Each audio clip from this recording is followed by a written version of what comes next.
So one more time, welcome everyone. This is winter session 1 of Biocatalyst. And today there are 3 things that we are going to be doing. One is a lecture by Catherine Tubb of RethinkX, as promised. Then we will have a short introduction of the challenge topics that we're going to tackle this season on Biocatalyst.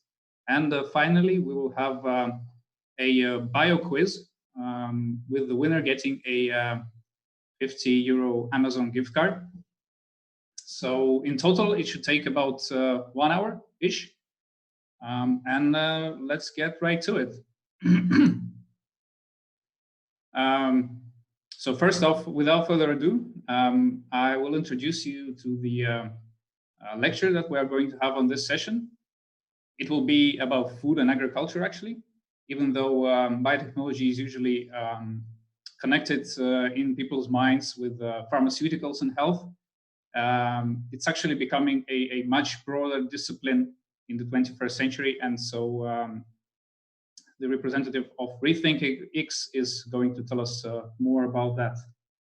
When we first read RethinkX report about how biotechnology is going to transform what we eat, it was just like a mind blow for us.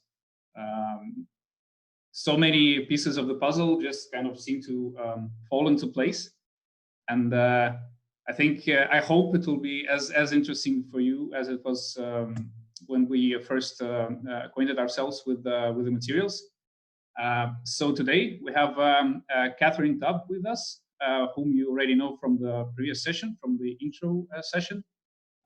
Catherine is a senior analyst at RethinkX and the co-author, together with Tony Seba, of the Food and Agriculture Report, which has been cited over 500 times across the web by really big journals and periodicals. So the lecture will take approximately half an hour. And if you have any questions during the lecture, you can always use the chat. And also, after the lecture is over, Catherine will not only take the chat questions, but also the questions, any questions you might have with your kind of using your voice. So prepare them in advance. All right, so now I'll give floor to Catherine. But first, I'll need to find Catherine from among the participants. So give me a second.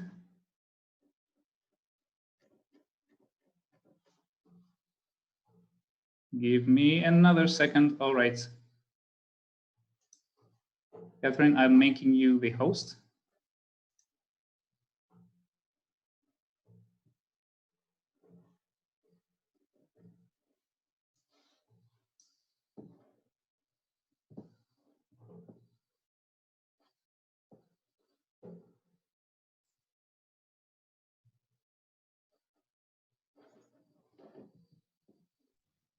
There, can everyone see my screen? Yes. Yeah, great. Hi, everyone. So thank you so much to Andrea, Alex, and the whole team at Biocatalyst for the invitation to be here today to talk a little bit about the work we do at RethinkX. Like many of you, I come from academia, completing a PhD in organic and computational chemistry from the University of Cambridge in the UK. And then after that, I spent about 10 years in finance, focused on equity research in the chemical space before joining RethinkX in 2018. And at RethinkX, we look at technology-driven disruptions and their implications across society. Our aim is really to show people how fast disruptions can happen and how by acting now, we can embrace the upside of disruptions while kind of mitigating the downside risks. It's a quite distinctly, I would say, positive view to disruption compared to some of the rhetoric that we see in the media. So, I have to admit someone says, So today I'm going to talk broadly in 3 parts. So first, I plan on showing you all how and why we forecast disruptions to happen through the Seba technology framework, which is the framework set up by our founder, Tony Seba. And then using this framework, I'm going to show you how and why this will disrupt how we produce protein with a kind of particular focus on the cow. And then the final part will be the far-reaching implications that this is going to have. And before the main topic, I want to start with a fairly brief historical viewpoint of disruption, which is the disruption of ice. So while you may not realize it today, the US ice industry was absolutely huge in the mid to late 1800s. In fact, at the time, natural ice, sorry, I keep having to admit people, so hopefully this is going to stop soon. So hopefully, back to the time, natural ice, and when I say natural, I mean directly cut out of the lakes and ponds of North America, was the second largest export out of the US and was transported as far as Bombay and Rio de Janeiro. And the US ice industry was born from one man, a Bostonian called Frederick Tudor, who had a dream of transporting ice cut from the lakes of North America to the Caribbean. So through the mid-1800s, he had packed ice houses all over the American South, as well as a kind of flourishing trade to Havana, where they were very partial to ice cream. Remember, just 15 years before, the idea of frozen water must have seemed as obscure as an iPhone would to the residents of a tropical island. And demand had reached houses, hospitals, and businesses. And it was just growing as people became culturally used to the benefits, with ice-powered refrigeration becoming central to food longevity. And consumers, in fact, in Boston could pay a subscription to have ice delivered weekly to their houses for the cost of around $2 a month, which is about $50 a month in today's money. So this one man created this hugely successful industry and figured out all the problems that went along with it, how to harvest the ice, store it, and transport all a commodity that melted. But the ice trade's downfall actually came in part due to its economic success. The technological knowledge around thermodynamics and chemistry meant the discovery of artificial ice was inevitable. In fact, many inventors around the world are credited for its simultaneous and independent invention. And like many technologies, timing was vital. So the first artificial ice machine was produced in the 1840s, but at the time, natural ice was still abundant and cheap. And in fact, Frederick Tudor himself launched a smear campaign claiming the artificial ice produced was infected with bacteria. Sound familiar? And it really took an outside event to really propel the ice machine's use to the mass population. So while the 1860s became the peak competitive period of American ice harvesting, with businesses growing in New England and the Midwest, the US Civil War was crippling the ice trade to the southern states, as the Union was very effectively stopping the flow of ice to the south with its blockades. But like the North, the southern states had built up an economic and cultural dependence for artificial cold. And of course, it was much easier to smuggle parts of artificial ice machines than great hulking blocks of ice. And by 1870, the southern states were making more artificial ice than anywhere else in the world. And this really marked the beginning of the end for the natural ice trade. By the early 1900s, the use of artificial ice and refrigeration had exploded, and the first mass-produced home refrigerator hit the market in 1913. Today, most of us in developed countries see refrigeration as a basic need. We have cold on demand and use it every day at a small cost. And the possibilities that have come from this technology have been even greater, as technology convergence has led to other disruptive products with far-reaching implications. Everything from flash freezing to air conditioning, impacting what food we eat, where we travel, and even our ability to have children. So the disruption of ice happened due to technology and happened through wars and famine. It created whole new industries and possibilities, and also, like many disruptions, happened fairly quickly. I like to start with this bit of kind of history because it really illustrates a key part of technology disruption by showing that the possibilities that can come from technology, and that's often what leads to its exponential growth. And hopefully you're going to see these kind of themes that I've mentioned being repeated today as I tell other stories about the disruption of food. So at RethinkX, we obviously think about disruptions a lot. So how do we define them? Well, we define it as when a new product, business, or service helps create a new market and significantly diminishes, transforms, or destroys an existing product, market, or category. But as we saw from the story of ice, disruption is not necessarily destruction. Disruption can create whole new industries and new jobs.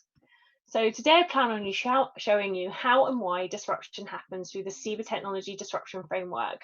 And this framework really lays out the blueprint we use to analyze and anticipate disruption. Can we forecast disruptions to come? We believe we can, and is a pivotal part of how and why we forecast the disruption of the cow and food more broadly. So the first pillar that we use is about cost curves. So we know that technology cost curves fall fast and at exponential rates. We consistently see this dramatic improvement across many technologies, from computing hard drive storage, which has fallen from around $10,000 per terabyte in 1999 to less than $20 today, to probably the most famous of these, which of course is Moore's law, which tells us the same dollar of computing power has doubled every 2 years for decades. In the year 2000, the largest supercomputer in the world was around 1 teraflop and cost $50 million. Today, you can buy an Apple 12, which has 11 trillion operations per second, all free with your iPhone. Now, notice that all these technologies fall at different rates, which of course makes it very difficult to keep up with them all. Biotechnology is also seeing vast improvements. Improvements in genome sequencing are actually leaving Moore's law for dust. So one sequence cost around $300 million in 1999, and today you can sequence a whole genome for around $1,000. Now, while these underlying technologies also improve in cost, they get better, i.e. their kind of capabilities improve. So for example, genome editing has got cheaper and faster, which enables what we can do with the technology to grow. And technology improvements have really allowed us to kind of visualize the microscopic world at a level just purely unthinkable before, leading to an explosion in our understanding of molecules such as proteins. So in very crude terms, if this circle represents our understanding of proteins before, this 3D computer simulation represents our understanding of proteins today. And of course, there's a huge difference. And of course, it's not going to stop there. The second point of our framework is around technology convergence. So it's the convergence of technologies which acts as the common catalyst to make disruptions possible by enabling products, businesses, and services with certain functionalities at a certain cost, just not available before. Now, there are loads of examples of these products that I'm sure you're familiar with, and I, of course, mentioned refrigeration, with the picture here being the first electric home refrigerator, which was brought to market in 1913 by GE. And while the car, of course, came about when the Otto combustion engine came together with Bessemer steel and pneumatic rubber tyres, which have all continued to improve over time. Now, 2007 was the year that digital imaging, lithium-ion batteries, touchscreen technology had all reached a point where someone would be able to make a smartphone. Both Google and Apple released their smartphones in 2007, but this was not a coincidence, and it could have been anyone else. And of course, these underlying technologies improve in cost and also get better. So their capabilities improve, with the most modern versions of these looking in some cases vastly different to those first examples. And this continued involvement in disruptive technologies is important, as the point of disruption does not mark the end of improvement. So at RethinkX, we've identified a variety of core technologies that we believe will work together to disrupt everything through the 2020s, from food to transportation and energy. The core technology we see as being so important in the disruption of food is something called precision biology. We define precision biology as the coming together of modern information technologies like artificial intelligence, machine learning, and the cloud, with modern biotechnologies like genetic engineering, and synthetic biology, systems biology, and computational biology. I'm sure many of you are familiar with some of these techniques and think about how information technology has helped you in your studies today by making things faster. Now, we think about precision biology as the ability to see, understand, and engineer DNA just like data. So what happens when precision biology converges with another technology, perhaps something a little bit older like fermentation? So this is a tool that's been around for thousands of years. The Egyptians harnessed it to make bread and beer, which was central to their civilization. It was not just used for food and drink. People were paid with it, and the beer was even used as medicine. It used to be cleaner than water. Today, we still use the same process, though of course it's changed somewhat. Beer making is now a 600 billion global industry done in high-tech facilities all over the world. And the process is pretty simple. You just take carbohydrates in the form of grains and add yeast that turn that carbohydrate substrate into beer. It can be done anywhere in the country, with the US having networks of microbrewers. The convergence of fermentation and precision biology results in something we call precision fermentation, which is the core technology that we think is going to be so disruptive over the next decade. Many of you are biologists, so I'm sure you recognize this as recombinant protein production. Now, precision fermentation allows us to harness microbes as mini biological factories to produce any protein at high speed and volume. You can select a microorganism like a yeast or bacteria, program it to produce the desired molecular output, usually a protein, all while consuming simple inputs.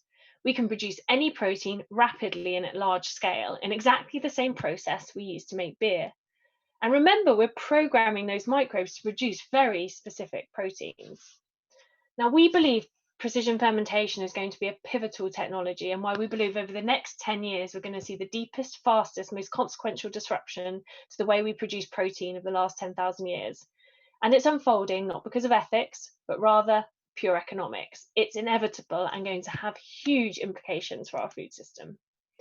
And most of us hear protein and think protein-rich foods like meat and eggs. And yes, proteins are abundant in food, but proteins are everywhere and in everything. There are so many different types of proteins in the universe, we don't know how many there are. Their importance stems from their varied functions. We don't actually think about the proteins performing functions as enzymes and washing powders, or cosmetics or shampoo, or going into materials like leather, silk, or other cosmetics. And this technology means we're going to have access to any protein, not just the proteins we consume and extract from today, which are dictated by the small subset of plants and animals we domesticated thousands of years ago. Today, 75% of what we eat comes from 12 plants and 5 animals. But precision fermentation means we're going to be able to create any protein at speed and scale. We can design proteins even for the purpose that we need. And this is going to unlock huge possibilities. And precision fermentation won't stop at proteins. Once it's cheap enough, no protein or indeed any molecule is safe. Companies are already realizing this with startups in areas as diverse as palm oil, coffee, bricks, and indigo dye. So how did precision fermentation come about? Well, precision fermentation is not a new technology. In fact, the first example was 40 years ago. Insulin used to be extracted from the pancreases of pigs and cows. However, in the 1970s, there was a crisis in the US. The rising number of diabetics meant demand was expected to exceed supply in just 10 years. And this was because it takes 10,000 pounds of pancreas to make just 1 pound of insulin, which is about 23,500 animals. But technology was on hand. In 1978, Genentech programmed a microorganism to produce human insulin, or humulin. It was more expensive to start, but its performance was immediately superior. Disruption was rapid and followed an S-curve, reaching more than 95% adoption in just 13 years. We went from a limited supply of animal insulin to an unlimited supply of human insulin. The technology improved further, and humulin itself has been disrupted by other human analog insulins. Now, this brings us back to another pillar of our framework, which is we see a lot of linear projections, but technologies, in fact, no technology in history has ever been adopted linearly. Technology gets adopted as S-curves, and this chart shows a lot of examples of this S-curve in play, but there are a couple of takeaways from it. First, adoption happens seemingly slowly before reaching critical mass or tipping point, and then exploding before slowing down again. And second, S-curve adoptions are accelerating. Disruption is happening faster than ever before. At the turn of the century, adoption took decades, but now it's happening in years and sometimes even months. And yet, mainstream analysts continue to fail to see S-curve disruption. And we rely on these mainstream analysts with linear projections and conventional forecasters who get it wrong, in some case for 20 years. For example, this is the IEA projection of solar voltaic additions. Every year, the IEA have to move their forecasts up because their forecasts are linear. Disruption also means industries are destroyed, and forecasters get those wrong too. For example, coal in the US, where the IEA's forecasters seem to be desperately hoping the coal industry will be safe, whereas in reality it's already been disrupted, first by fracking and now by solar and wind. And S-curve adoption is not just limited to technology. Ingredients see it too, as we show here. A striking example of this is citric acid, which is the first S-curve on this chart. At the start of the 20th century, citric acid was produced solely from unripe citrus fruit, which contain about 10% citric acid. But high prices following World War I led Pfizer to develop a new fermentation-based production method. This method made the exact same molecule as found in fruit. And in just the first year of the industrial size fermenter opening, production of citric acid using fermentation technology outpaced that from lemons and limes and accounted for more than 50% of the world's supply. This was a fast B2B driven technology disruption. Today, more than 99% of the 1.6 million tons produced every year is by fermentation. Indeed, Pfizer became one of the largest pharmaceutical companies in the world and created thousands of jobs. And this is not the only example of ingredients being replaced. For example, vitamins like B12, B2, enzymes like chymosin, which is used in more than 90% of cheese production. All of these saw rapid adoption once switching to a more efficient fermentation-based technique. So another pillar of our disruption framework is business model innovation. So Uber, for example, started 10 years ago, just 10 years ago. Now more than 10 billion trips have been taken worldwide, and it took less than 10 years for Uber bookings to be higher than the whole of the US taxi industry in America. These are, of course, just the tip of the iceberg in terms of as in move to on-demand everything allowed by business model innovation. Everything from films and TV, music and beds have all become available at a touch of a button, all due to the technological convergence resulting in smartphones and the internet. Now, food's not going to be any different, and this is going to be a much more profound disruption than just how we produce it. We anticipate a complete business model transformation of the food system with a completely new value chain, which we call food as software. How we design, develop, produce, and distribute food will all change. So just as ice became networked and locally produced from being centrally harvested, we see a similar fate for food. Now, the companies leading this are not incumbent players. Instead, the leaders are the biotech and information tech companies behind the scenes.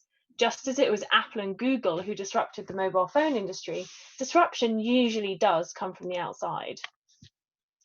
So we believe the design and production of food is going to move to this molecular level with new precision control over cells. We have the opportunity to reimagine food from the molecule up. And precision fermentation is going to allow us to produce it on this level. Companies are already harnessing technology to redesign food in this way. We call it molecular design. So, for example, Endless West are recreating the molecular makeup of the finest aged whiskies using plants and precision fermentation. And their products are completely biochemically the same. And they've recently extended their range, releasing a biosimilar wine and sake. And a range of companies using data to really explore this molecular makeup, just understanding what makes food food. And on the development front, food producers are learning from computing and engineering and can iterate recipes rapidly. Companies like Ripple, a plant-based milk company in California, or Impossible Foods in the US.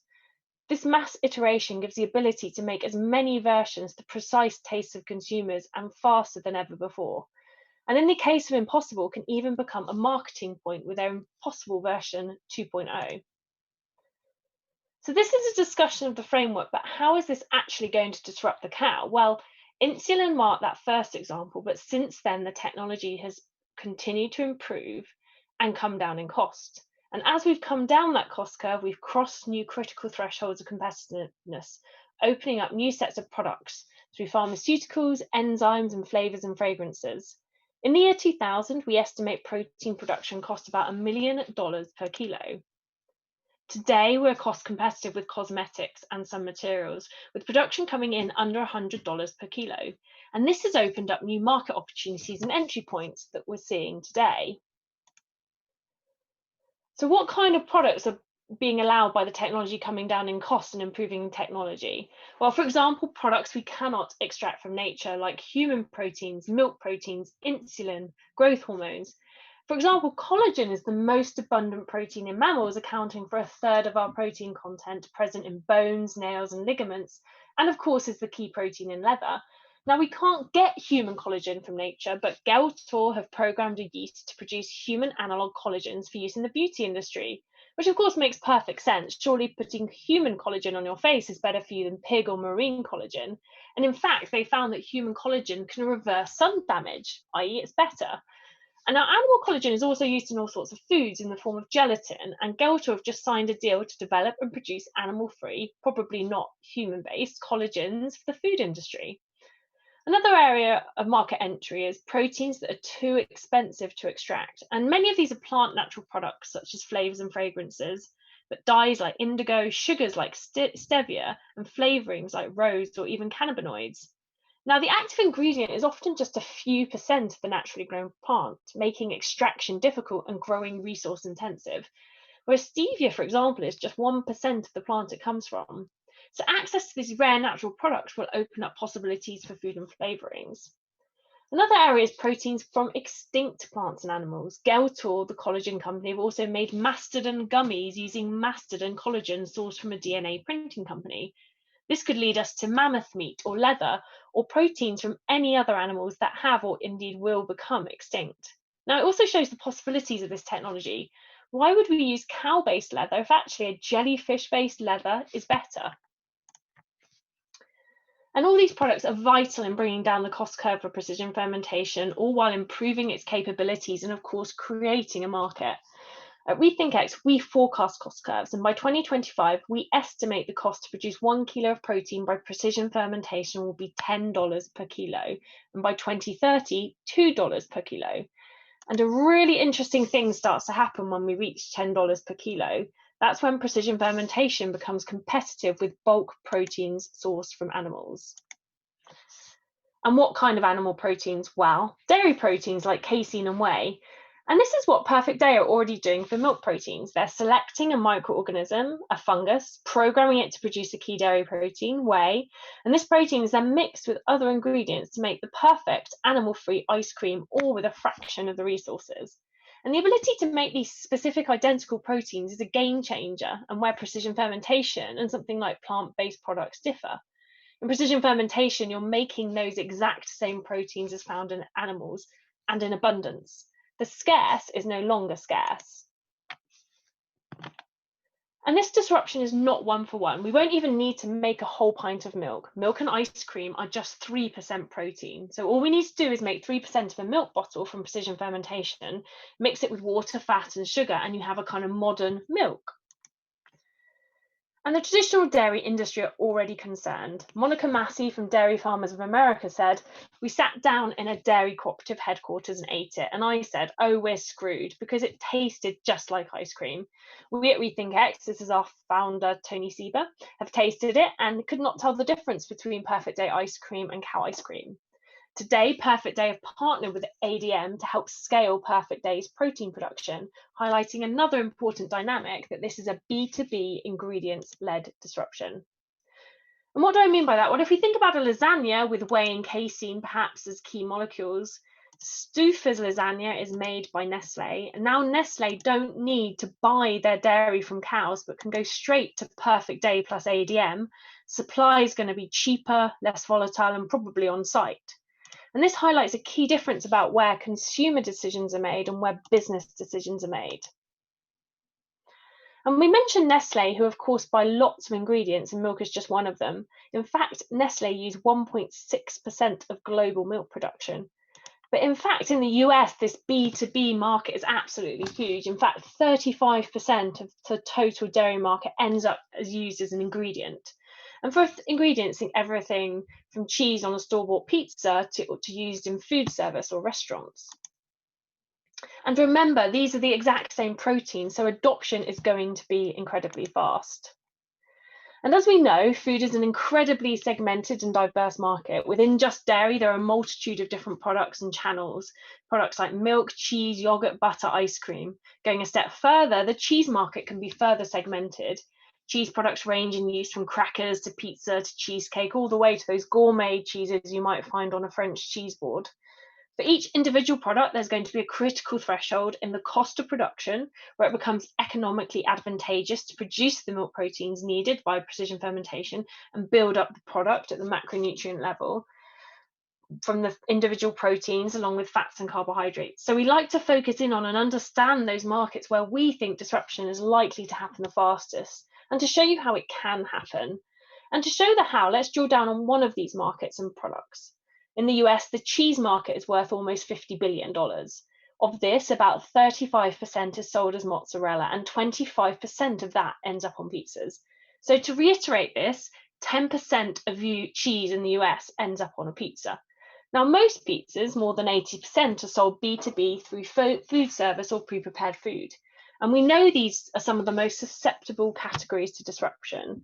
So it's easy for me to see how a precision fermented mozzarella could be a big seller. And companies are already focusing on this market. New Culture making casein micelles and turning it into mozzarella, which of course may be eaten on pizzas. Kraft have invested 3.5 million in this company. You can see a situation where all the cheese from precision fermentation on pizzas comes from precision fermentation once it's cheap enough. And as a business, being able to have a product that tastes and performs the same, but is produced more efficiently, sustainably, and cheaper is a no-brainer. Another area where we're seeing companies creating products is in the baby formula space. Companies like Helena, Biomilk, and Turtle Tree Labs are all focusing on creating human milk or human milk proteins for use in baby formula. And the benefits of baby formula containing a human milk protein versus a cow milk protein seems fairly obvious. Could this be a similar story to insulin? Now, these are just a couple of examples of products entering the market, but there are more, and all of them are contributing to building market share and taking demand away from the traditional dairy industry. And they're all happening simultaneously. So I'm sure you're thinking, that's great, but what about the rest of the cow? What about the meat? Well, the animal-free burger is also evolving because of technology. And it's important to note that ground meat here represents about 50% of beef sales. But we've come a long way from those veggie burgers of old. Technology has deepened and broadened our understanding of food and enabled us to produce products like Beyond Burger, a hugely popular plant-based burger, a kind of veggie burger plus. And making these veggie burgers have also got quicker and easier to do. These meat-like plant-based burgers are so in demand that one UK supermarket brought their own plant-based burger to market in just 6 weeks. The innovation doesn't stop there. The Impossible Burger is known for being the bleeding plant-based burger. Impossible rely not only on their deep molecular understanding of food, but they've also identified a key ingredient that they could not source sufficiently from plants. So where did they turn to produce it? Precision fermentation. Now, the key protein is plant-based heme or plant blood. They add it as a flavouring to plant-based ingredients. In addition, Impossible constantly iterate to improve and adapt to their customers' specific needs. For example, they did this by customising their burger for Burger King's precise cooking needs, something the cow simply cannot do. Now, currently, the Impossible Burger has around 2% precision fermented heme in, but this, of course, could increase as costs fall. Now, precision fermentation also enables other technologies. One of these is cultivated meat, and it does this in 2 ways: by decreasing the cost of the medium needed to make the cells grow, and by providing edible proteins to act as a scaffold to recreate the meat cuts like legs, wings, steaks that we're all familiar with.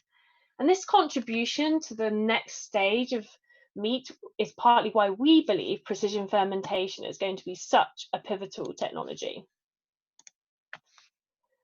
So we've talked about all these entry products across the whole cow, all chipping away, death by 1,000 cuts, if you like, but all incrementally adding to adoption. And soon we're going to reach the point when feedback loops start to kick in and the new system grows while the old system doesn't just decline, it implodes as revenues fall, margins contract, investment plummets, a kind of vicious cycle. And why does it happen this quickly? We call those the virtuous and vicious cycles of feedback loops. The virtuous cycles happen as technology improves and demand for those modern food product grows, leading to increased investment and greater supply and better economies of scale. And these feedback loops are really pivotal in understanding that consumer preferences and regulations are not constants in these systems, and we won't need to even be able to make a stake. So here I want to introduce you to the idea of market trauma, which is kind of the idea of this vicious cycle. Market trauma comes from the fallacy that it can take years or decades to reach substantial market share and have an impact. Investors in particular think about this a lot. The reality is that technologies can disrupt the economics of an incumbent way before they have a 10, 20, or even 30% market share. Small changes in technology can have swift and dramatic impacts in existing industries. An example is GE, who just simply made the wrong choice. They expected that the natural gas, nuclear, and coal markets would continue growing linearly. They doubled down on it and they almost got wiped out because of it, losing $200 billion of value. They even knew about solar, but just did not expect such small capacity changes in solar and battery to disrupt a market so quickly. And food is not immune to this. At the end of last year, there were 2 high-profile bankruptcies in the dairy space of Dean Foods and Borden, which came about due to a long stretch of depressed prices and stagnant growth, highlighting just how vulnerable the traditional animal industry is to small changes in demand. So just a few percentage point changes in demand led to those bankruptcies. Now imagine what a tenfold decrease in prices could do. And that's exactly what precision fermentation is. It's a tenfold improvement in efficiency. That's an order of magnitude and will translate to cost. The cow will simply be unable to compete. So we forecast precision fermentation, its enabled industries will grow rapidly, and by 2030 have 70% of the market, with just 30% of protein coming from cows. Translating this into the number of cows means we expect 50% fewer in the US by 2030. And by 2035, industrial cattle will be more or less obsolete. And it won't end with cows. No livestock animal will be safe, and eventually our whole production system will change. The implications of this systemic change are going to be profound, with ripple effects across many sectors and geographies. Everything from businesses and the economy, with whole industries becoming obsolete, to the environment, to investment, geopolitics, and health are all going to be impacted. For example, one particularly important area of our food system changing is the implication for land use. We will move from one of centralized production system to one that's delocalized, networked hub. Anywhere you can brew beer, you can make protein in this new system. And we estimate this modern protein system will need just a fifth of the land. So by 2035 in the US alone, 60% of the land currently used for livestock and feed production will be freed for other uses. This is around 485 million acres, which equates to about 13 times the size of Iowa, or an area almost the size of the Louisiana Purchase, or even a fifth of the size of China. And of course, it's not just land that we're going to need less of, but all the other inputs too, for both animals and crops. This is mainly due to the tenfold improvement in efficiency of precision fermentation, which of course, these could all be positive for the environment, everything from the primary implications of lower land use, water and feed use, and of course, waste production, to the secondary order implications coming from the impacts of using less fertilizer or less antibiotics. These of course could all be extremely positive for the environment and even our health. The choices that we are going to make then on how we use this land are going to be key, with huge implications. For example, one choice is reforestation. In one scenario we ran, we assumed 10% reforestation of the land freed up, which could offset greenhouse gas emissions. So this may seem a bit overwhelming thinking about your challenge, but I'd like you to think about one question, which is, how can you make something better and cheaper than current solutions?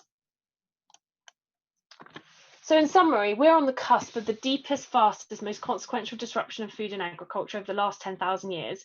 This is not a transition, but a disruption, not happening because of climate or government, but technology. And our choices are going to matter: investment, business, consumer, and policy. They are what will ultimately determine the nature of the modern proteins and our new food system. Thank you.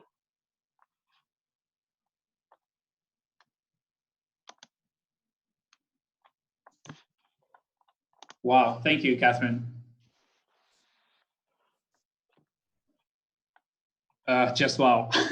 I think everybody needs time to digest this, but yeah, I think round of applause is due. In this case, I'm just watching the chat.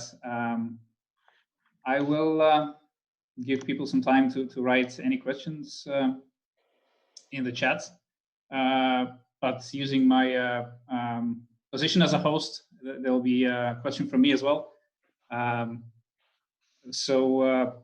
What do you think about the recent approval of cell-based meats by the Singapore government? Do you think it's just kind of a one-off glitch, or do you think other countries will follow suit very soon? I mean, it was coming, someone would approve it. I think the way that we think about it is, if we think about, I mentioned the idea of being cheaper and better. And better is a bit, that's a very simplistic way, but better, I guess, superior. But how something is better or superior is going to depend on who you are as a consumer, whether you're a business, a consumer, a policy. And, that's true even on a country level, right? So for Singapore, who have a huge focus on food security, for them, it's very clear how this is going to be better than their current system, which basically is import all their food. And I think there's going to be many other approvals across the globe. I think what's going to happen is the countries that are slow to react will be behind, and that's the problem. That's often a misplaced sense of we need to protect the old industry, and then they get wiped out anyway. So yeah, I mean, I'd like to think it's the wave of new kind of acceptance, but there'll always be countries that don't approve it or hold it back until it's just too cheap that they have to. But yeah, it's really exciting for the industry, so that you can kind of go. I know it's been in process for a couple of years, and I think these technologies they knew it would all take a long time, so it's going to happen more and more now. As far as I remember, the largest cultured meat startup in Singapore is the one that makes artificial shrimp meat. So possibly, like when the COVID thing is over, it should be possible to go to Singapore and actually try kind of legally approved meat that has been grown from a single cell, which is, I think, mind-blowing. Yeah. So we focused on the cow because it's more about the cow is probably the most inefficient protein that we eat. And, again, how you define efficiency is variable in terms of inputs, right? But actually, in terms of the science, I understand that other animals are easier to grow. So it's going to be it's going to be a more or less like concurrent disruption, I think. So yeah, and the fish and shrimp is there's a lot of startups, and I think that's partly as well the value. So when I talk about a cost curve, food is usually the cheapest of that cost curve. So, but actually some fishes have got a very high margin per kilo, right? So much higher price. So you can kind of see entry points at that higher price point. And I think that's partly what's happened here. So yeah, it's going to be really exciting to be able to try all sorts of meats. And there's one company in Australia that focused on exotic meats, because apparently Charles Darwin's favorite meat was the Galapagos turtle. So, we might all be able to try Galapagos turtle at some point. Well, hopefully not human meat. Yeah, I can answer some of the questions. So how do you see precision fermentation disruption affecting the sugar industry? Where are we going to get all the supply of fermentation when it becomes massive? So yeah, so at the moment, the main input is kind of glucose, and then other human protein, not human, but other protein specific proteins that are needed. But I mean, there are a lot of companies working on a kind of more like getting the carbohydrates needed from biomatter. So, if you think about at the moment, that's not necessarily, the sugar is not the highest cost of the technology. But, once the sugar becomes the high cost, you're going to see much more kind of technology improvements coming to improve how we get that. But I agree, we don't want it turning into another monoculture industry where we're just trying to get sugar proteins, and all we see is kind of, fields of sugar beets and soy and corn trying to get those proteins needed. But we do see it as, people working on, I know one company are working on using leaves as the input, which is incredible. And then on the human milk protein one, so actually a lot of the companies they've actually gone the cultured meat route. So they're making human milk cells, which actually push out human milk. So it's the whole complex, not just the protein. I think you have to be a bit careful though, because there's a difference between human milk and formula, right? So formula is made up of kind of proteins and sugars and all that kind of stuff that you can recreate in a lab. And my argument there is you can use human milk protein, but there are companies actually making human milk in cells as well, so that could be disruptive. But yeah, all of these things are just recipes, right? So I'm not talking about disrupting human milk, I'm talking about disrupting baby formula. Yes, so yeah, I mean, it's just a recipe, Bo. You can add those things, but to protein, I think, is the answer to that question. Yeah, and as I said, I'm not this is not meant to be an argument about breast or formula fed.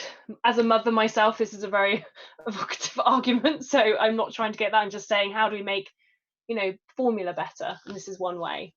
And formula goes into a lot of milk goes to formula. So if you take out that part of the market, that impacts the economics of a current industry, and that's really what it's about. Could you make an educated guess about what other disruptions in the realm of biotechnology are going to occur within 10 years? I think, the areas that we're looking at a lot, I think the interface between food and medicine is going to be really interesting, and nutrition, and we're seeing a lot of companies starting up there. And that's definitely kind of the idea of biotech and tech.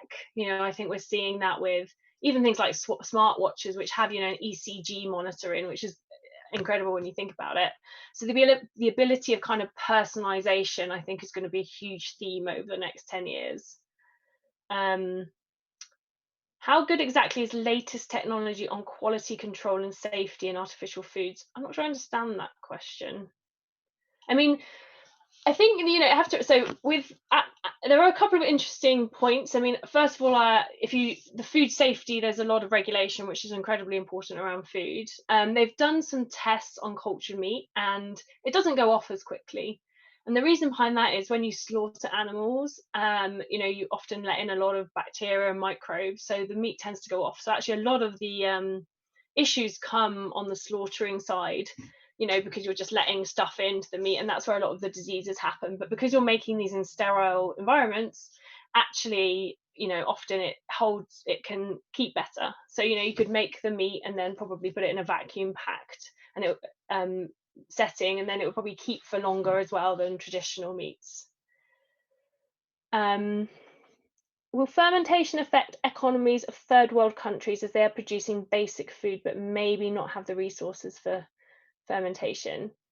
Yeah, so when you think about the global south, you know, there's kind of big questions about this technology. Is it going to leapfrog? You know, we've seen a lot of technologies in the global south leapfrog. So for example, in terms of mobile technology, you know, they didn't have the kind of in Europe, we had a lot of kind of masts or the whole kind of traditional telephone industry set up. But because third world countries haven't had that kind of incumbent infrastructure it's almost been much easier for them to leap over that. Whether we see that in food, I don't know. I think what you have to remember, though, is we're talking about making things cheaper and better for everyone. And if you can, in a kind of nutrition standard, like if you can make food better for people, that's going to be incredibly important. And then I think as well, in terms of food production, it's kind of well known that we have enough food produced in the world. It's just about where it's produced and who has it. And what we're talking about really is this kind of delocalization of food production. So, you know, if you can make food anywhere, it becomes a much fairer society, I think, for all of us. But then the resources, as I said, for fermentation. So, I mean, I'm sure what we'll see as we get further down this route is kind of more startups trying to bring that technology to the more poor countries. I actually presented to the Gates Nutrition Foundation, who are obviously all about kind of nutrition in the third world. So I think they are very, you know, this is something that I'm hoping cleverer people than me will be able to kind of go with and take ahead and show the opportunity, right, for protein.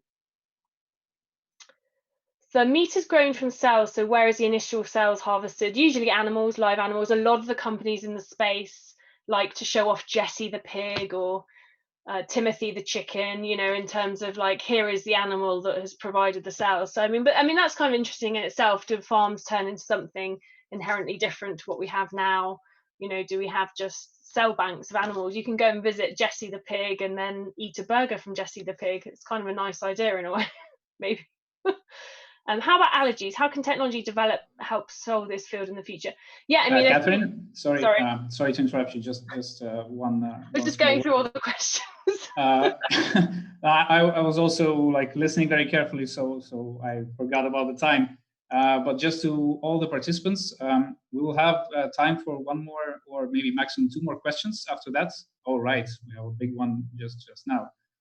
Okay, one more question after the last one question in the chat. And you can actually unmute yourselves when Catherine is done with those two questions. So if someone is willing to ask a question in voice, they are also welcome to do that. Okay. So answer the allergy question and the next one. Yeah. So the allergy, how about allergies? Can technology development help solve this field in the future? I mean, I'm certain it would definitely help. I mean, there's, in terms of, I think not only just understanding why we have so many allergies compared to the past, but also helping perhaps take out those allergenistic products. But also, you know, I guess it's something to be nervous about. Are these going to cause allergies? We don't know, right? There's a whole other unknowns about this new food sector. So questions: if plant proteins were also produced from microbes via fermentation, it isn't really plant protein anymore from a moral perspective, is it? From my perspective, I cannot think we're all going to be right. Okay, so Okay, so I think this is a little bit about kind of food and nutrition. I mean, I think what I'm finding is food is an incredibly subjective area, right? So we all have an opinion about food. We all eat food differently. Um, and so we are not going to be when I talk about this disruption, I think I try and say about to people that it's a business to business disruption. This is not we are not it's not really going to have a moral question about it, because if suddenly all our milk is made with proteins, no one's necessarily going to know. You're not going to taste the difference, you're not going to feel the difference, and what that's going to happen is the economic fall of the old industry. So it's an economic led disruption. If you really, really want to still eat a pig that was slaughtered, you will still be able to eat a pig that's slaughtered. It just might cost 3 to 5 times as much. So, there will be a point where you make a choice as a consumer, either to only do that less than you do, or perhaps try the new stuff, because I think that's a great thing about food. It's incredibly trialable, right? So you can try it. Maybe you don't like it. Maybe you do. There won't. I think how we view food, and it's going to give us a lot of opportunity. As I tried to say, the possibilities of food, the how we eat food, what we use food for, the personalization that we're going to be able to do is all going to grow. So I think we're definitely going to be able to have a lot more food. So I think don't knock it till you tried it is my argument to that one. And if you don't want to try it, don't. If you're a vegan or vegetarian, you can still be a vegan or vegetarian or plant-based food eater. There's no kind of, I don't think there's going to be a moral question about it. It's just a different type of food. Yes, and the point is perhaps the new producers keep the price the same, just get 10 times the profits. That's probably what's going to happen. But again, that's why we need to have a system which doesn't allow that to happen. I think in any commodity, what you see is generally the price is set by the marginal cost of production. And I think the point is here, it's going to be so much cheaper, the price will have to come down, because someone will just decide to make it and sell it cheaper and everyone will come down. That's just an economics for that one. So, any other questions? Anyone want to ask me live?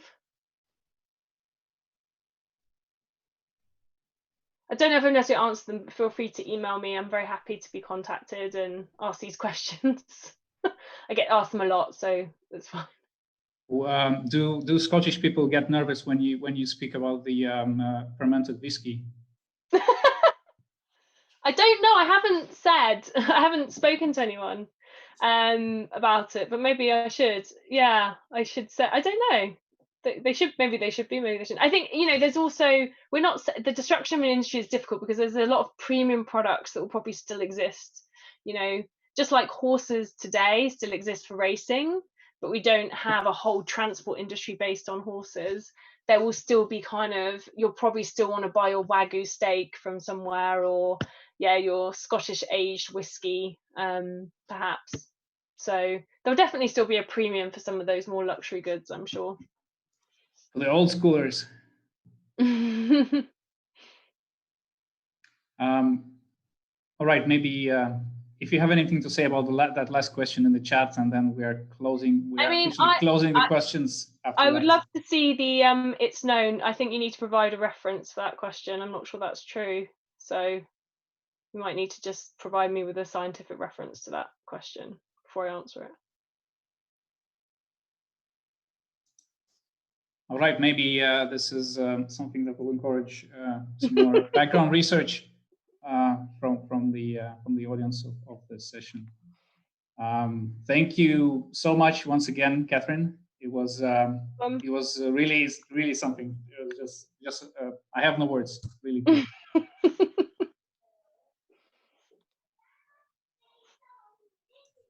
And round of applause for Catherine.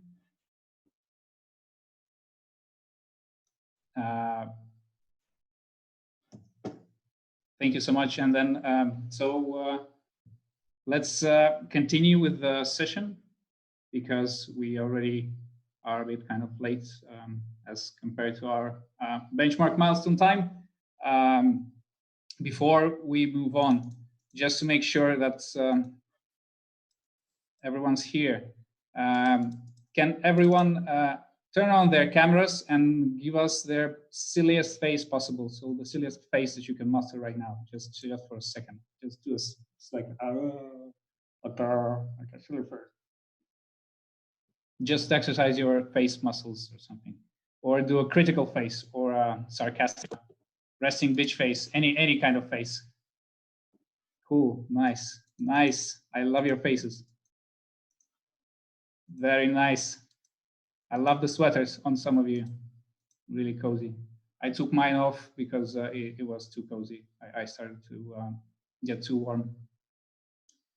All right, thanks guys. So now I'm gonna share my screen again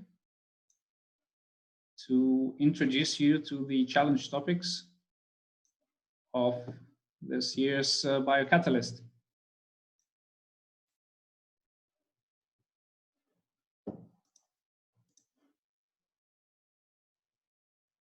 Okay, you can see the slides, right?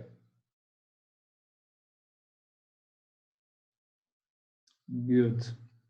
So as we mentioned on the last session, we've organized this kind of workshop innovation lab around several topics, which all has a lot to do with biotechnology, and those are health and well-being, food and materials, ecology and circularity, and advancing biotech itself. And for each of the topics, we'll have several challenges. So those are kind of formulated in forms of questions provided by our supporters and sponsors, which you will be working on in teams, starting from next session next year in January.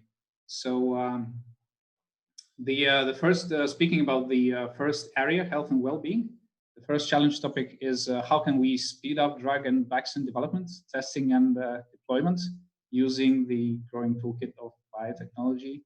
And the challenge is provided by Roche, one of the biggest biopharmaceutical companies on the planet. The second challenge in the health track is how can population genetic data be used, be processed and used to improve health and well-being, both on the level of an individual and also on the level of a society. This challenge is provided by MGI, the Chinese genetic sequencing giant, which has recently opened its headquarters in Riga. The third one is how can biotechnology help bring about the next wave of exponential improvements and personalization in wellness and cosmetics. This is obviously challenged by Madara and alternative plants. And the fourth and last one in the health and well-being track is food as medicine. How can biotechnologically enhanced foods be used for personalized nutrition and for improving the health of people who consume them? And this is a challenge by the Strange University in Riga.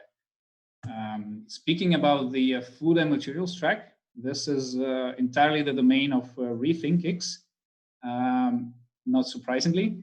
And the first challenge is which human nutrients could be fabricated using recombinant protein production, and what could be the strategy to market. So basically the thing that Catherine mentioned during her lecture. And the second one is pretty much along the same tracks, but for novel materials, so non-food materials, from leather to plastics to anything else, which could be produced by precision fermentation, and how they could find their way to consumers. So some of the questions that you posed during the QA session might also be kind of topical and interesting to ponder in this challenge. The ecology and circularity track will have a couple of challenges as well. The first one is in what ways can biotech help reduce the strain on environment and the ecosystems of our planet? And this is provided by Alter Labs, a Riga-based environment consultancy. And the second one, challenged by a Riga Technical University, is how can waste materials be better degraded or reprocessed using biotechnological capabilities? So recycling and circularity is a hot topic, especially in the European Union right now. So this is something that will be solved, or the ideas will be thought about by those who choose this challenge. Finally, the challenges in advancing biotech track. First of all, how can machine learning accelerate the innovations in the field of biotechnology and improve the scalability of biotech products and solutions, which is provided by the Exponential Technologies, or XT, a Riga-based startup dealing with applications for artificial intelligence. And last but not least, the second challenge in the advancing biotech track is about the ways in which bioreactors could evolve in the next 5 to 10 years, given the advances in big data and processing and engineering.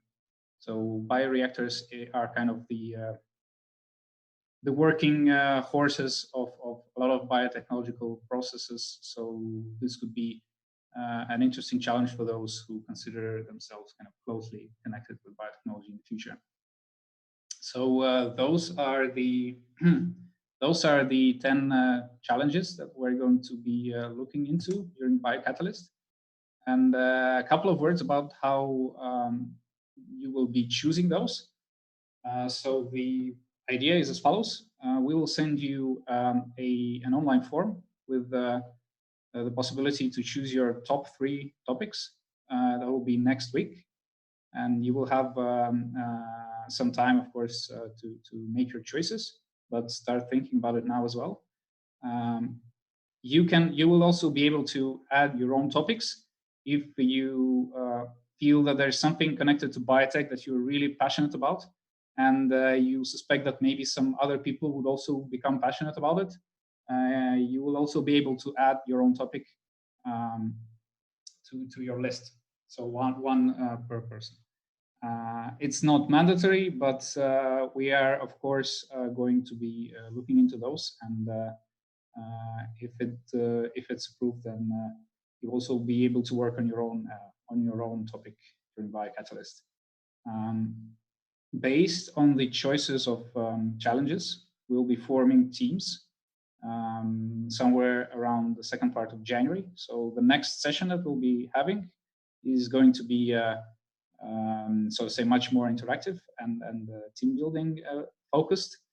And as a team, you will be working to narrow down your specific challenge topic to make sure that your idea is specific enough and kind of presentable and workable. So this is it about the challenge topics for this year's Innovation Lab. And if you have any questions, you can, as usually, contact us by lots of different means.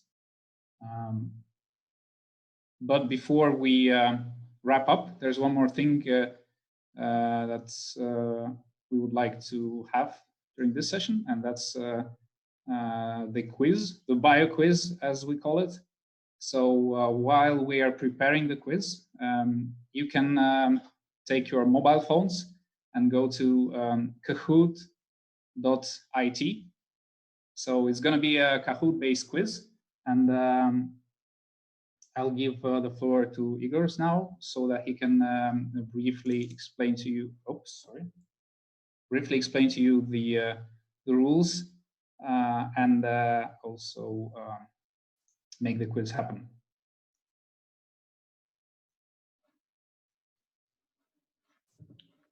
Thank you, Andrei. Yeah, we're getting to it. Let me share the screen. On the screen, you will see the PIN code to enter to join the game. I guess you see my screen right now, right?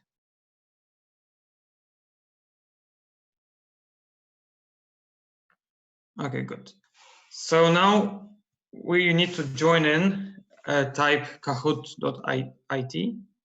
Put your name so we can identify the winner after. We'll wait a little bit for everybody to join, so no rush. We'll wait for everybody. Just for those who never played Kahoot before, it'll be very simple. You'll see a question on a screen, and you'll have to press one of, in most cases, except one question, it's a one right answer. in one question there are multiple answers, but you will be notified when it's multiple answers. The thing about Kahoot, it's the questions in themselves are not that difficult. Some of them more difficult, but generally not that difficult, and they're based on the reading list we have provided.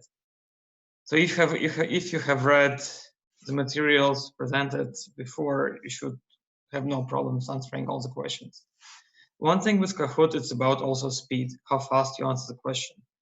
So don't spend too much time Googling the right answer. Just choose the answer you think is the best. The game is supposed to be fun. It's not, if you don't answer questions well in the end, we will not gonna kind of punish the person who is not performing the best. Don't worry about this. This is about fun, and it's about giving an award to a person who, first of all, knows what did their homework, knows a bit about biotech right now already, and also fast with their fingers pressing buttons on the phone. So take it all with a grain of salt and a bit of fun. Okay, let's wait for another 2 minutes for everybody to join, and then to be sure that we have 50 people right now. So it seems like, okay, 1 more minute, and then we'll start the quiz.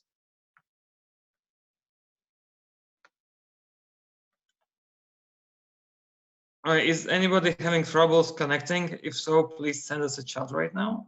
Otherwise, we'll start.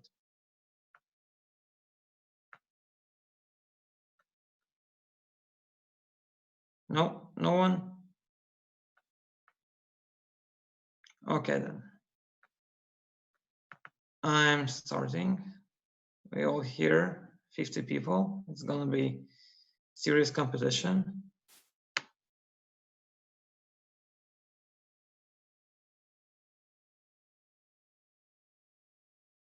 Okay, the first question is, which of the following is not one of the biomolecules?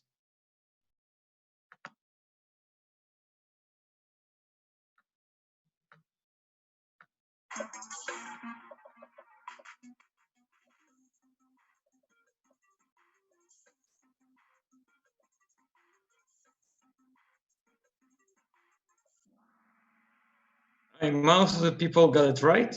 Well done. Silicon dioxide is not one of the biomolecules. All the rest are the building blocks of our cells. Okay, the next question. Okay, we see the, pretty good job, guys. Still more questions to go. Next question. Golden rice is?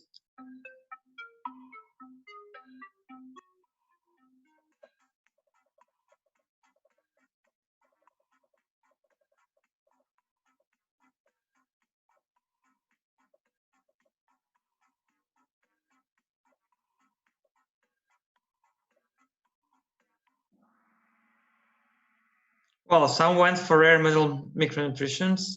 Now, golden rice is one of the first mass applications of biotech, when the rice was enhanced with the A vitamin to fight A vitamin deficiencies in some countries. Okay, so who is now the leader? Well, we have a new leader. Congrats.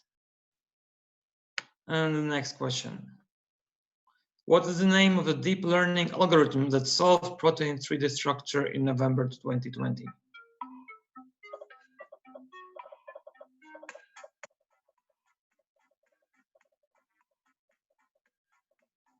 That should be easy if you did your homework.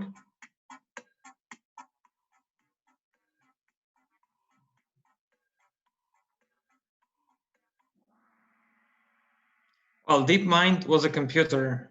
The algorithm was AlphaFold. Sorry guys who went for DeepMind.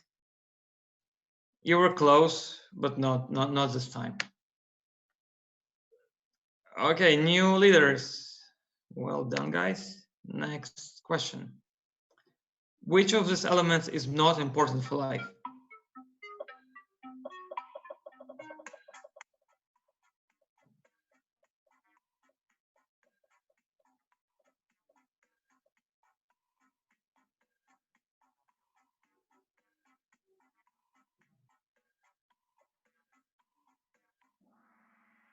Okay, well done.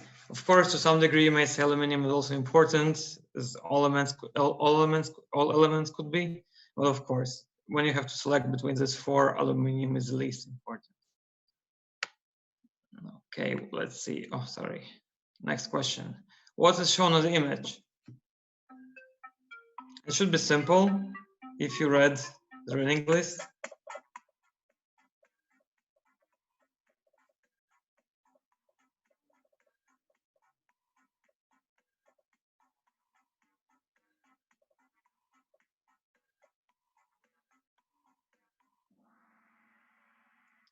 No, it wasn't DNA. There are exact molecules mentioned.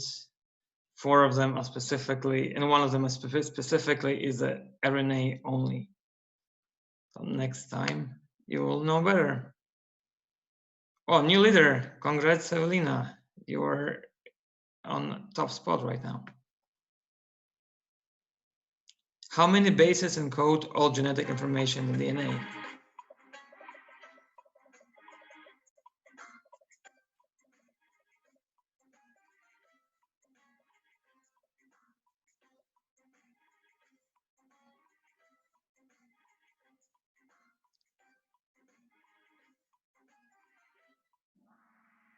Yeah, it's 4. Well done. Majority got it right.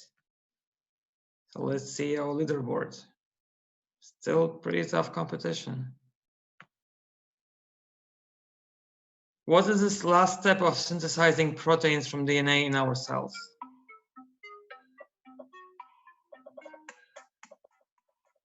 Something was also in one of the videos on the list. If you haven't watched it yet and you have troubles answering this question, it means you would rather rewatch it before we move forward.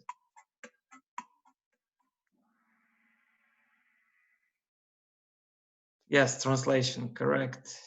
Let's go forward. Okay, Heba is now leading. Question 8, you still can, it's still, oh, this multi-select. Select all processes that involve microorganisms. You can get a lot of points here if you get it right.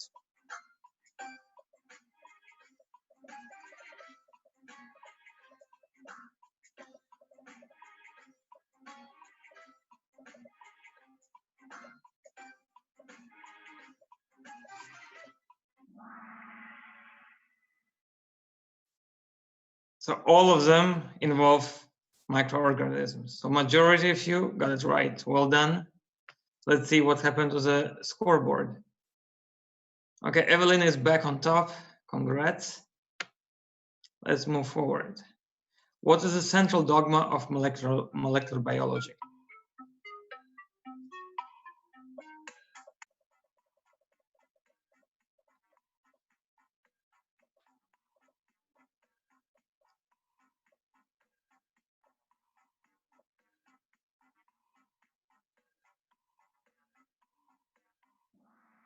Well done. Majority knows this answer without additional troubles. Yes, it's DNA, translates into RNA, and protein is being produced.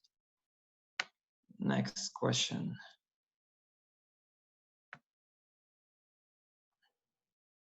What are the building blocks of proteins?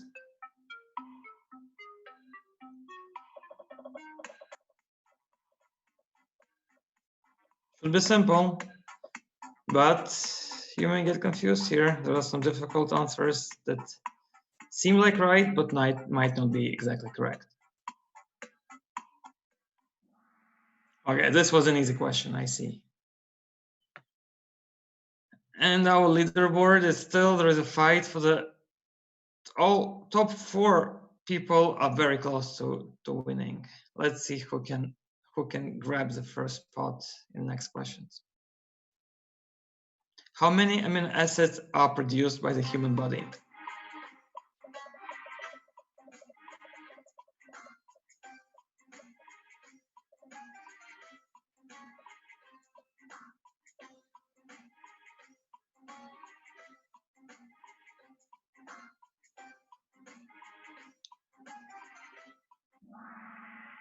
Well, 12 are being produced, I guess some people might have confused with those who are not being produced, but the 12 is the right answer for this question, with 9 being essential, which are not being produced, but the 12 is that the body can produce itself. So let's see who is. Oh, we have a new leaders here. Nice. 3 questions to go. Which color of biotechnology specializes in medicine and health? That could be a tricky question, though it seems very easy. Pay attention at what you're clicking.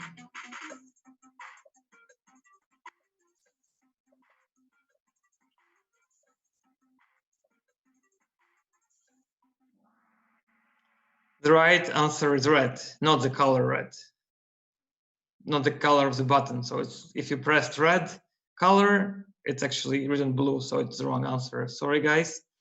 Next type, pay attention. Next question. Okay, still very close competition. Let's see who can grab the leader position in the next final questions. How do you call the proteins that are made by a cell using non-native DNA? Right, quite specialized questions. People with biotech background should have an advantage answering this question right. But again, if you did the reading, should not be a problem here.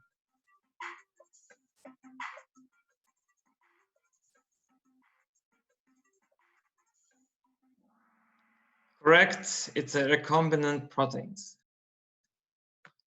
Let's see what's going on in the leaderboard. Still very tough competition for the first spot. And 2 last questions. How do you call a technique of performing biological experiments outside of a living organism?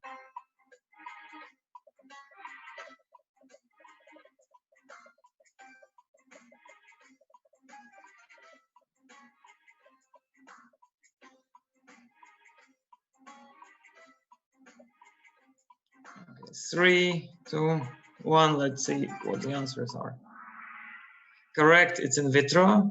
Well, in absentia, some people answered in absentia. In absentia is basically if you are not present at the experiment, then the experiment is in absentia. But otherwise, yes, it's an in vitro experiment. Next, let's see. Oh, that's the last question, and we will know the winner of today's quiz. Everybody's ready? 1, 2, and let's go. In computer memory terms, how long is human genome? That's a photo of a human genome presented as a in a computer language, bytes and bits.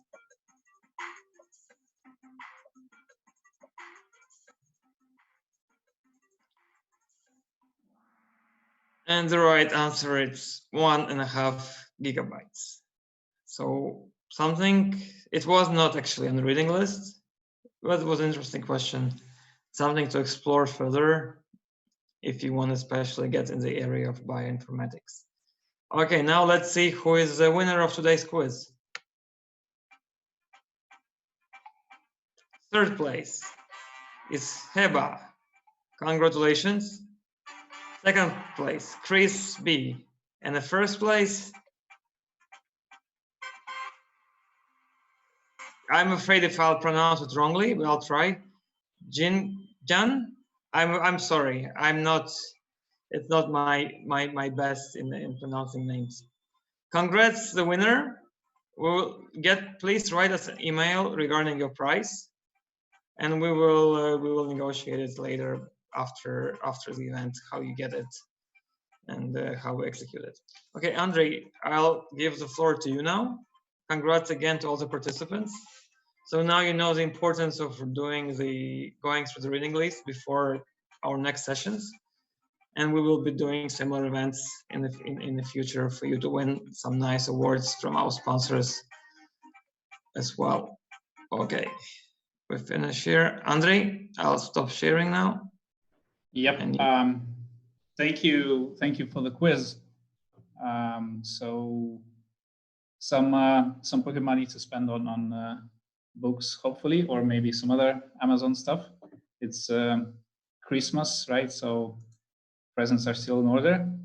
So to wrap up this session, I'm going to just briefly share the screen to show you one last slide.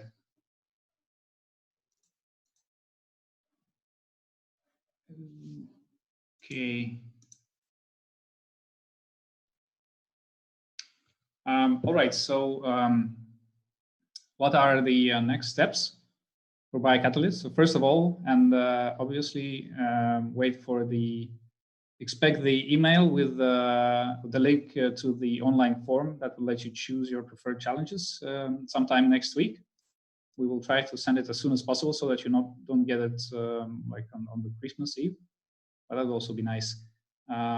Stay tuned for the details of the date and time of the next session. It's going to be somewhere in the second part of January, and it will be focused on the team formation, but also we are hoping to have some other interesting person with us as well, just like today, to talk to you about the recent trends in biotechnology.